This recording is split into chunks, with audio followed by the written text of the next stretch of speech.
Halo pemirsa, saat ini saya sudah bersama Ibu Dr. Haja Anis Biarwati selaku anggota Komisi 11 DPR RI. Halo Bu Anis, Assalamualaikum. Waalaikumsalam warahmatullahi wabarakatuh. Apa kabar Bu Anis? Alhamdulillah baik. Bagaimana kabar Mbak Tiara? Baik, sehat-sehat. Bu, ini terkait dengan kegiatan sehari-harinya nih, sekarang lagi ngapain aja sih Bu? Kalau ditanya sehari-hari, saya kan seorang ibu rumah tangga. Baik. Dengan 8 orang anak, tapi anaknya udah besar-besar. Baik. Jadi relatif anak-anak sudah bisa mandiri. Ada suami, kemudian juga saya ada tugas-tugas di kampus atau yang sekarang diamanahkan di DPR RI. Jadi hari-harinya cukup padat, terutama turun ke masyarakat karena DPR kan punya masa reses. Ya. Insya Allah berakhir kemarin masa resesnya. Jadi sekarang mulai ngantor lagi. Sudah mulai aktif kembali begitu ya Bu? Sudah mulai masuk masa sidang lagi. Cerita sedikit soal latar belakang di keluarga, bagaimana kemudian orang tua mendidik ibu sampai bisa seperti ini sekarang. Saya anak pertama dari 5 bersaudara perempuan, dan memang ayah saya seorang teknisi. Jadi pinter bongkar alat-alat, ibu saya guru. Ya.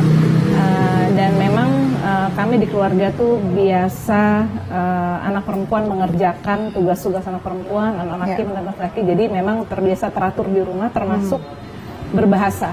Jadi ibu membiasakan bahasa Indonesia yang baik dan benar ketika di rumah. Kemudian juga disiplin. Saya dari kecil sudah dibiasakan untuk mematuhi jadwal. Jadi waktu kecil memang sudah punya jadwal-jadwal, kapan jadwal harus mandi, sekolah, kemudian sholat, kapan bisa nonton TV, kapan bisa kemudian main gitu, kapan ngerjain PR gitu. Dan sekarang saya rasakan bahwa itu ternyata sangat berguna gitu. Jadi dari kecil udah dibiasakan, memang waktu itu sempat bandel-bandel juga, karena juga masih anak-anak ya.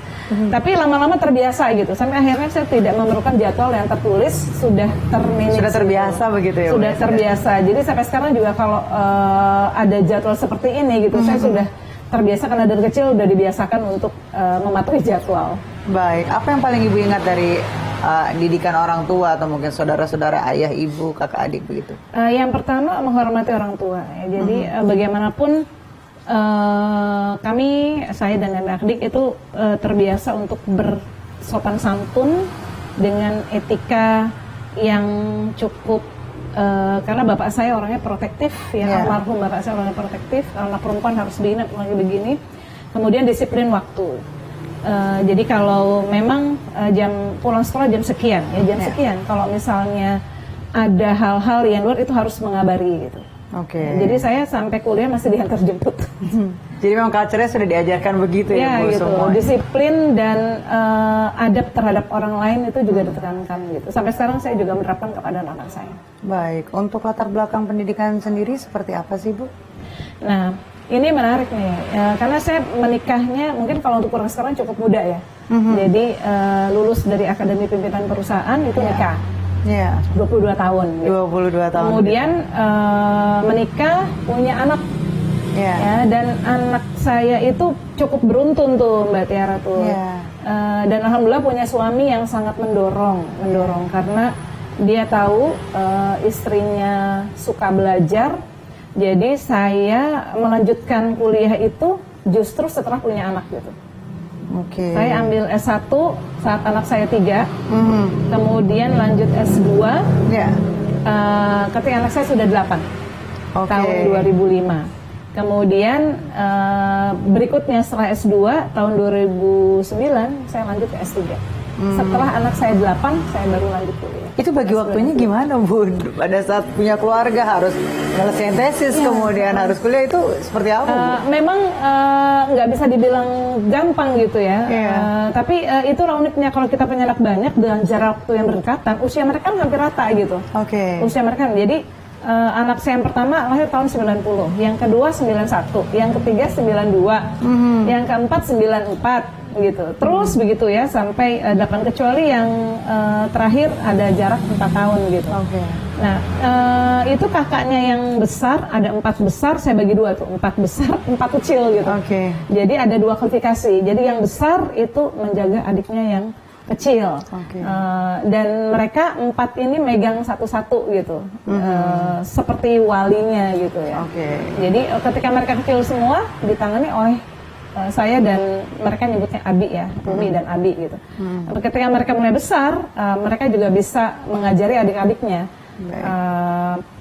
Saya bilang gitu, nih adik-adik kamu sudah besar, bisa nggak bantu Umi untuk mengajarkan gitu, semacam les gitu.